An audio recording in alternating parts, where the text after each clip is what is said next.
کہ اب عمران خان صاحب کو یہ کرنے کی ضرورت نہیں ہے. وہ کیوں حبیب صاحب؟ عمران خان صاحب کا پوسچر تو یہی رہے گا کہ میں لانگ مارچ کروں گا، اور انہیں شاید پولیٹیکل طور پہ پولیٹیکلی رکھنا بھی چاہیے، لیکن حالات کی انڈرسٹینڈنگ جو میری ہے، میں خالصتاً ایک رپورٹر کے طور پہ بات کروں، جی، اس میں مجھے نہیں لگتا کہ خان صاحب کو یہ کرنا پڑے گا یہ کام. اچھا، کہہ رہے ہیں ان کی ایفرٹ کے بغیر ہی ان کی ایفرٹ کے بغیر ہی.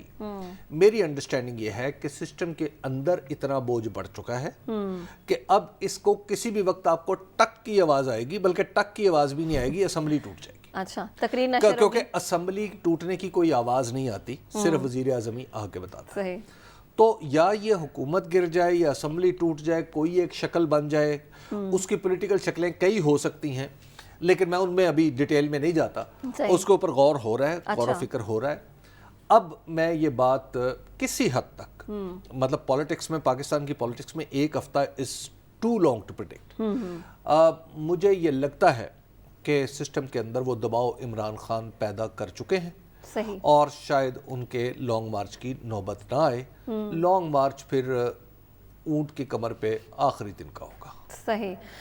سعد صاحب، حبیب صاحب کو لگتا ہے کہ سابق وزیر اعظم عمران خان کو لانگ مارچ کرنے کی ضرورت نہیں ہے، وہ اس سے پہلے ہی سسٹم پر اتنا دباؤ ڈال چکے ہیں کہ کسی بھی وقت جو ہے وزیر اعظم اسکرین پر آ کر ایک تقریر کریں گے، اور کر سکتے ہیں ایسا کہ اپنے الفاظ میرے منہ میں نہ ڈالیں. نہیں، میں کہہ رہا ہوں حالات اس طرح کے بن چکے ہیں. آپ پریڈکٹ کر رہے ہیں کہ اس طرح کی صورتحال ہو. پریڈکٹ بھی نہیں کر رہا، میں آپ کو آج کی صورتحال بتا رہا ہوں. میں کوئی جوتشی نجومی نہیں ہوں، ٹھیک ہے. میں نے آپ کو ماضی کی ایک واقعہ بتایا ہے کہ یہ طے ہو چکا تھا.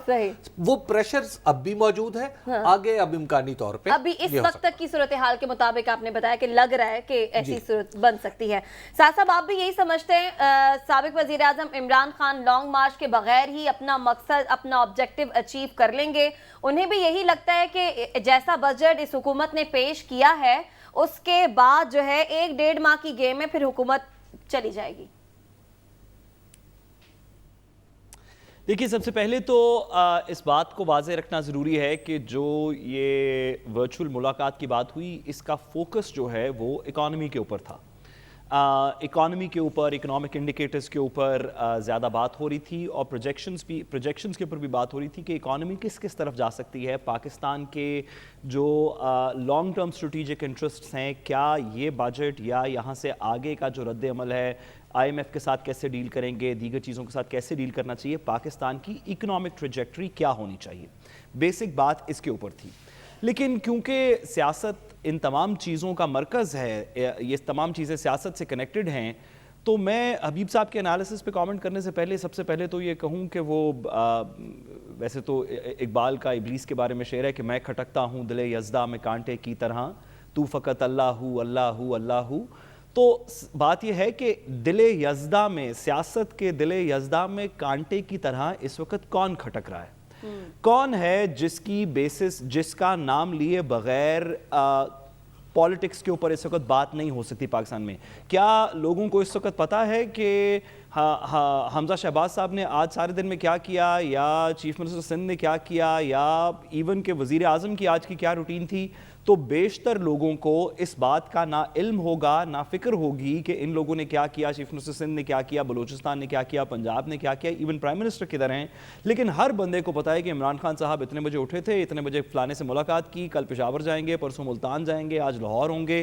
اس طرح سیاست پاکستان کی جو ہے وہ عمران خان صاحب کے actions, in actions, plans, lack of plans, گفتگو، میٹنگز، اس کے گرد گھوم رہی ہے. باقی تمام پولیٹیکل پارٹیز جو ہیں وہ عمران خان صاحب کے پلانز کو ریاکٹ کر رہے ہیں کہ اگر وہ لانگ مارچ کریں گے تو رانا ثناء اللہ صاحب اپنے گولے اور بندوقیں اور ڈنڈے نکال لیں گے، اگر وہ نہیں کریں گے تو کیا ہوگا، اگر بندے پارلیمنٹ میں ان کے واپس چلے جائیں گے تو کیا ہوگا، اگر وہ کیا شوکت ترین صاحب کسی کو سپورٹ کر سکتے ہیں اس وقت اکانومی کو بہتر کرنے کے لیے، آئی ایم ایف سے نیگوشیٹ کرنے کے لیے. ان تمام سوالات کا مرکز جو ہے وہ عمران خان صاحب سے کنیکٹڈ ہے.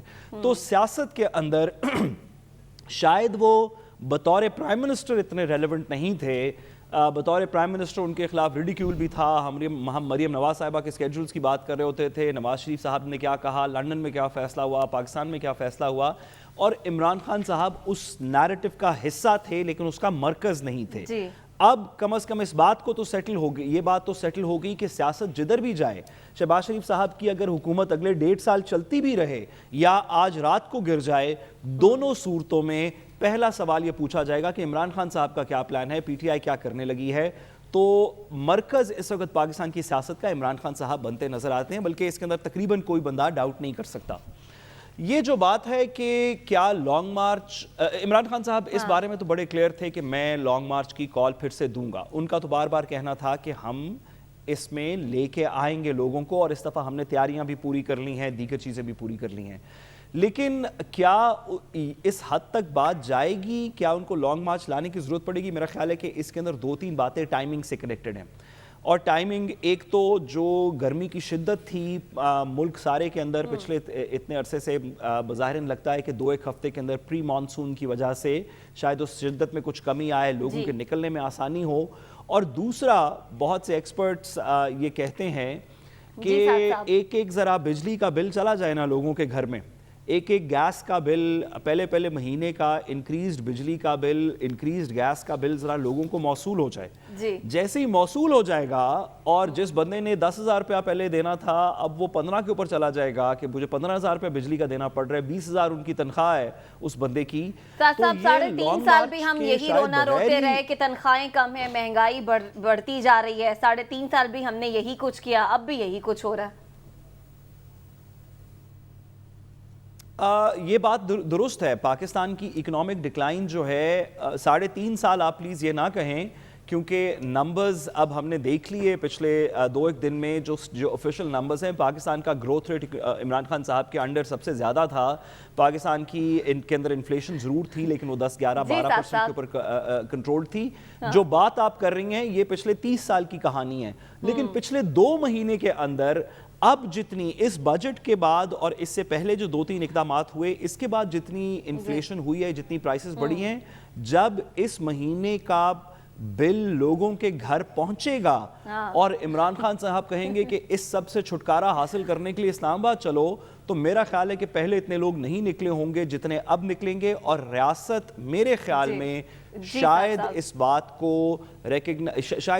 کو کہے کہ بجائے کہ اتنے لوگ نکلیں, کوئی دنگا فساد ہو, کوئی اور تھرڈ پارٹی اس کی, کوئی آؤٹ سائڈ پارٹی اس کی ایڈوانٹیج لے لے, اس سے بہتر ہے کہ شاید الیکشن کی طرف چلتے ہیں. سعد صاحب, اس سے پہلے بھی جب بجلی کے بل آتے رہے حبیب صاحب, تو چیخیں تو عوام کی تب بھی نکلتی رہی ہیں. آپ بھی سعد صاحب کے اس نقطہ نظر سے ایگری کرتے ہیں کہ 3 سال میں تو جو مہنگائی ہوئی, لیکن اس وقت اتنی شدید مہنگائی ہے کہ عوام کو جب بجلی اور گیس کا بل آئے گا تو ان کی چیخیں نکل جائیں گی. سمجھ لیجیے, دنیا بھر میں جب بھی سیاسی تبدیلی آتی ہے تو اس کی تہ میں دراصل خراب معیشت کار فرما ہوتی ہے. جب بھی دنیا میں کوئی حکومت بدلی جاتی ہے تو اس کے اوپر کوئی الزام سوائے اس کے نہیں ہوتا کہ یہ اچھی معیشت نہیں چلا سکے. دنیا میں کہیں انقلاب آیا ہے تو بھی اسی وجہ سے آیا ہے کہ یہ معیشت خراب ہو گئی ہے, تو معیشت کو ٹھیک کرنے کے لیے ہمیں یہ سسٹم نہیں چاہیے, ہم نیا سسٹم نہیں کہیں گے. یہ بات سمجھ لیجیے, معیشت ایک بنیادی بات ہے. عمران خان کے کیس میں اور پی ڈی ایم کی جو موجودہ گورنمنٹ ہے, اس کے کیس میں ہوا یہ ہے کہ عمران خان کے اوپر یہ الزام لگا کہ معیشت ایکچولی اس حکومت نے خراب کی ہے. ٹھیک ہے, یہ الزام لگا. اسی الزام کے سائیڈ پہ پھر آپ ظاہر ہے اس میں بہت سارے دیگر عوامل بھی, لیکن میں ان کی صرف پولیٹیکل شکل دیکھ رہا ہوں جو ان کے مخالفین نے ان کے اوپر لگایا. جب انہوں نے وہ الزام لگایا اور انہیں اقتدار سے ہٹا کے خود اقتدار میں آ گئے, تو اصولی طور پہ معیشت میں بہتری آنی چاہیے تھی. یہی ان کا کہنا تھا. اچھا, ہوا یہ کہ جیسے ہی وہ اقتدار میں آئے, فوری طور پہ انہوں نے وہ سارے دلائل آپٹ کر لیے جو عمران خان دے رہے تھے. عمران خان کہہ رہے تھے کہ انٹرنیشنل جو کموڈٹی کا سپر سائیکل ہے, مہنگائی ہے, اس کی وجہ سے پاکستان میں مہنگائی ہے. وہ کہتے تھے قرضوں کی وجہ سے میرے پاس فسکل سپیس نہیں ہے, مجھے قرضوں کا سود ادا کرنا پڑ رہا ہے, جو پچھلی حکومتوں نے لیا تھا میں وہ ادا کر رہا ہوں. آج کی حکومت یہ کہہ رہی ہے. تیسری بات یہ ہے, وہ کہتے تھے کہ ملک کے اندر بہت سارے مافیاز ہیں جنہیں مجھے توڑنا ہے. یہی 3 تھے نا بنیادی, جو عمران خان صاحب بنیادی نکات تھے. اب آپ آ جائیں اس حکومت کے پاس. یہ حکومت کیا کہہ رہی ہے؟ یہ حکومت ہمیں بتا رہی ہے کہ انٹرنیشنل جو ہے وہ انٹرنیشنل مہنگائی ہے جس کی وجہ سے یہاں پہ قیمتیں اوپر چلی گئی ہیں. بالکل ٹرو. بالکل ایسے عمران خان بھی یہی کہتے تھے, یہ بھی کہتے تھے تو کراس کر دیں اس کو. وہ کہتے تھے, عمران خان صاحب کہتے تھے جب ملک میں پیداوار نہیں ہوتی تو ڈالر اوپر جاتا ہے, یہی کہا کرتے تھے. ٹھیک ہے, ان کے پیداوار نہیں بڑھی, ڈالر پھر بھی ڈالر اوپر چلا گیا. کراس کر دیں, یہ بھی کر دیں, اعتراضات کراس کرتے چلے جائیں نا. اب یہ کہہ رہے ہیں کہ مجھے سابقہ یہ کہہ رہے ہیں کہ پہلے جو حکومتوں نے قرضے لیے تھے ہمیں ان کے قرضے اتارنے پڑ رہے ہیں, ہمیں آئی ایم ایف کے پاس جانا پڑ رہا ہے. یہی بات عمران خان کر رہے تھے, تو اس کو بھی کراس کر دیں. تو اس کے بعد پھر جو نمبرز آئے اقتصادی سروے میں, انہوں نے کہا تھا کہ جناب 6% تو گروتھ, یہ عمران خان بھی دے رہا تھا 6%, 6.1% نواز شریف کے دور میں تھی. تو فرق پرابلم کیا ہے؟ اکانومی کا پرابلم پھر ایشو کیا ہے؟ تو اب لہٰذا وہ جو نیریٹو تھا جس کی بنیاد پہ عمران خان کو ہٹایا گیا تھا, موجودہ حکومت یعنی موجودہ حکومت میں شامل جماعتوں اور دیگر افراد نے مل کے جب عمران خان کو ان کی کرسی سے ہٹایا, تو اب یہ سوال موجودہ حکومت اور حکومت کے ساتھ شامل دیگر افراد سے یہ پوچھنا بنتا ہے نا. بالکل بنتا ہے کہ پھر آپ نے ہٹایا کیوں تھا؟ تو لہٰذا وہ جو نیریٹو بلڈ ہوا تھا وہ ختم ہو گیا. ہمیں پتہ نہیں تھا کہ جب ہمیں لایا جائے گا تو ہمارے ہاتھ باندھ دیے عمران خان کو اب کچھ کرنے کی ضرورت نہیں. صحیح. اچھا حبیب صاحب, یہ تو موجودہ حالات کے حوالے سے آپ نے بتا دیا کہ عمران خان صاحب کو کچھ کرنے کی ضرورت نہیں ہے. ساتھ صاحب میں آ رہی ہوں, میں آپ کے پاس ہی آ رہی ہوں. ساتھ صاحب مجھے مستعد صاحب کے پاس جانا ہے, مختصراً بس یہ بتا دیجئے عمران خان صاحب خود کیا سوچ رہے ہیں؟ وہ یہ سوچ رہے ہیں کہ میں لانگ مارچ کروں گا یا انتظار جیسے سعد نے بتایا, وہ تو یہی سوچ رہے ہیں, لیکن میرا خیال یہ ہے کہ انہیں لمبی والی وہ کرسی نہیں ہوتی جس کے اوپر تقریباً نیم دراز ہو جاتے ہیں, اس پہ بیٹھ کے جھولتے رہنا چاہیے. اب انہیں کچھ کرنے کی ضرورت نہیں, یہ بجٹ ہی ان کے ساتھ سب کچھ کر دے گا. چیئر پر آپ کہہ رہے ہیں کہ سابق وزیر اعظم عمران خان جھولتے رہیں, تسلی اور اطمینان رکھیں. ہم بچپن میں اس کو آرام کرسی کہا کرتے تھے, اب پتہ نہیں کیا اب اسے ریلیکسنگ چیئر کہتے ہیں. یہ جو حبیب صاحب, یہ جو زرداری صاحب کے پاس ہے, یہ جو کرسی زرداری صاحب کے پاس ہے, میرا خیال ہے کہ اس کی حبیب صاحب سامنے کریں. میں ذرا بات کو تھوڑا سا آگے بڑھاتے ہوئے دیکھیے, اس سے بھی اگر تھوڑی سی بیسک بات پہ چلے جائیں تو عمران خان صاحب کا ایک نیریٹو جو کہ بار بار جس کی وجہ سے جب ان کے پاس اکانومی کا کوئی ایکسپیرینس نہیں تھا, ان کے پاس ٹیم موجود نہیں تھی, ان کے پاس دیگر چیزیں نہیں تھیں, وہ خود تسلیم کرتے ہیں کہ ان کی ٹیم میں ان ایکسپیرینس لوگ تھے جب وہ گورنمنٹ میں آئے, تو ان کو لوگوں نے ووٹ اس وجہ سے نہیں دیے کہ عمران خان صاحب اکانومی سڈنلی ٹھیک کر دیں گے. لوگوں نے عمران خان صاحب کو ووٹ اس لیے دیے کہ کسی وجہ سے عمران خان صاحب کا سپورٹر یہ سمجھتا ہے اور اس بات پہ قائل ہو چکا ہے کہ دوسری سائیڈ چور ہے. اچھا, اس بات کو عمران خان صاحب نے کو 5000 دفعہ دہرایا.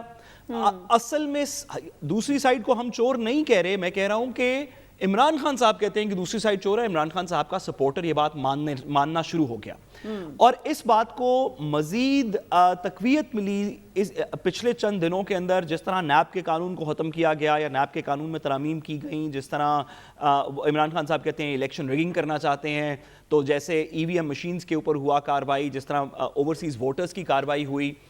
تو عمران خان صاحب کا سیلنگ پوائنٹ یہ تھا کہ دوسری سائیڈ چور ہے اور یہ 2 نمبری کرنا چاہتے ہیں اور یہ ووٹ کے اندر دھاندلی کرنا چاہتے ہیں. اور لوگوں نے کہا کہ شاید وہ کرنا چاہتے ہوں گے, لیکن آپ نے اتنی مہنگائی کر دی کہ اس سے تو چور ہی بہتر تھے. ہم نے بات یہ سننی شروع کر دی, حبیب صاحب کے بہت سے سرویز کے اندر لوگوں نے لائٹ ہارٹڈلی کہا کہ جی اس سے تو بہتر تھا, ان لوگوں کی حکومت چلے چور بھی تھے تو کم از کم مہنگائی تو نہیں تھی.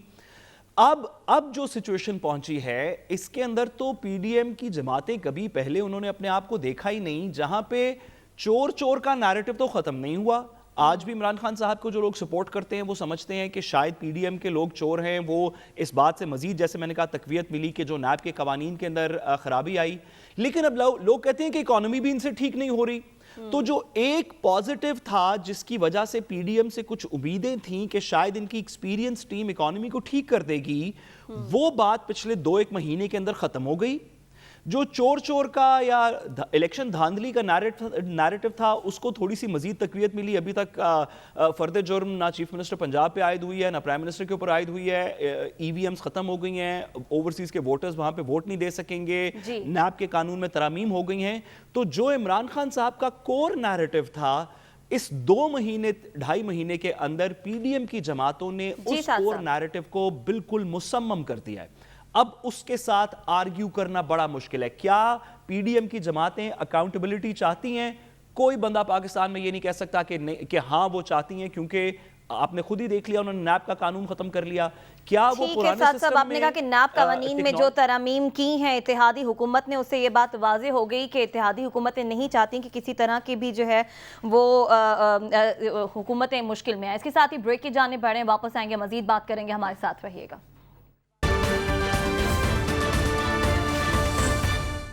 ویلکم بیک ناظرین. اب کل پنجاب کا بجٹ پیش ہونے والا ہے اور اس حوالے سے کہا جا رہا ہے کہ نون لیگ کو تحریک انصاف نے فیصلہ کر لیا ہے کہ کس طرح سے ٹف ٹائم دینا ہے. کیا وہی صورتحال بنے گی جو کہ تحریک عدم اعتماد کے ہم نے وقت دیکھا؟ اس پر بات کرنے کے لیے ہمارے نمائندہ لیاقت انصاری صاحب ہمارے ساتھ موجود ہیں.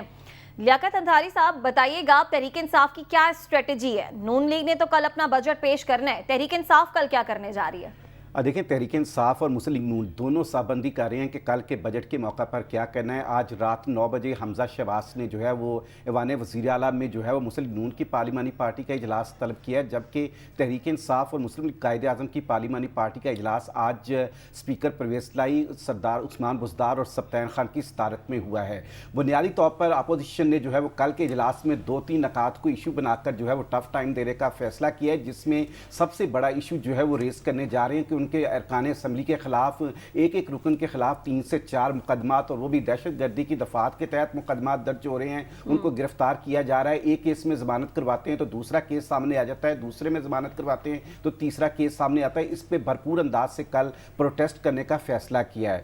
دوسرا جو ہے کہ بھارت نے جو توہین آمیز بیانات نبی اکرم صلی اللہ علیہ وسلم کے حوالے سے دیے تھے، اس کے خلاف جو ہے وہ اپوزیشن نے کل قرارداد لانے کا فیصلہ کیا ہے اور مذمتی قرارداد پر جو ہے وہ ایوان میں تقاریر کروانے کا بھی فیصلہ کیا ہے. تو یوں اس میں اسپیکر کا یہ ارادہ ہے کہ وہ تمام ارکان اسمبلی جو تقریر کرنا چاہیں گے ان کو بجٹ سے پہلے اس پر تقریر کرنے کا موقع دیا جائے گا. عمومی طور پر یہ ہوتا ہے کہ بجٹ کے موقع پر دوسرا کوئی اور ایجنڈا جو ہے وہ نہیں رکھا جاتا، لیکن یہ کل کے اجلاس میں یہ 2 آئٹمز جو ہیں وہ نظر آ رہی ہیں. اور ظاہری طور پر جو حکومت ہے اس کے صبر کا بھی امتحان ہوگا کہ وہ انتقامی مقدمات کے حوالے سے جب اپوزیشن رہنما تقاریر کریں گے یا ان کو تقریر کا موقع دیں گے، نعرے بازی ہوگی تو اس پر وہ کتنا صبر کا مظاہرہ کرتے ہیں. آج سیکرٹری اسمبلی محمد خان بھٹی نے جو ہے وہ وزیر اعلیٰ پنجاب حمزہ شہباز کو خط لکھا ہے اور ان سے استدعا کی ہے کہ وہ اپنے 4 نمائندوں کو نامزد کریں، جو کہ کل 12 بجے بزنس ایڈوائزری کمیٹی کا اجلاس ہے، اس میں آ کر حکومت اور اپوزیشن کے نمائندے بیٹھ کر اس اجلاس کے لیے جو ہے وہ لائحہ ملتحق کریں. اچھا، یہ بتائیے گا لیاقت کہ کل جو اجلاس کی صدارت ہوگی، ایک معاملہ یہ بھی ہے کہ ڈپٹی اسپیکر کریں گے، اسپیکر کریں گے؟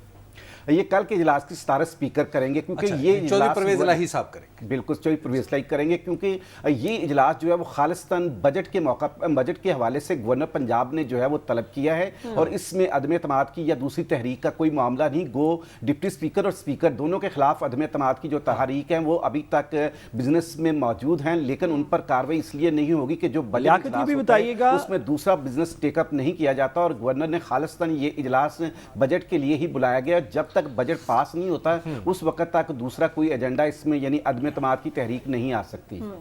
سعد رسول صاحب، آپ سوال کرنا چاہ رہے ہیں؟ لیاقت یہ بھی بتائیے گا کہ اویس لغاری صاحب کے بارے میں بھی فیصلہ ہوا ہے کہ وہ بجٹ پریزنٹ کریں گے یا ابھی اس میں بھی کوئی ابہام ہے؟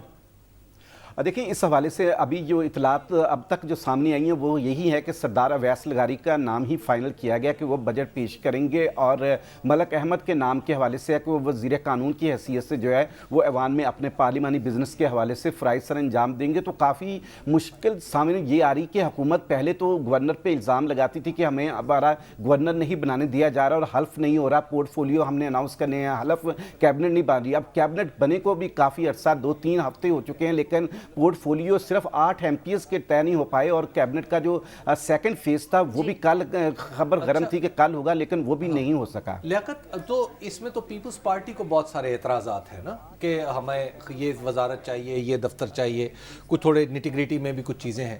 تو یہ بتائیے کہ یہ مسئلہ بھی کل آپ کو ابھرتا ہوا نظر آ رہا ہے کہ کسی درجے میں پاکستان پیپلز پارٹی اس موقع کو استعمال کرے اپنے مطالبات منوانے کے لیے؟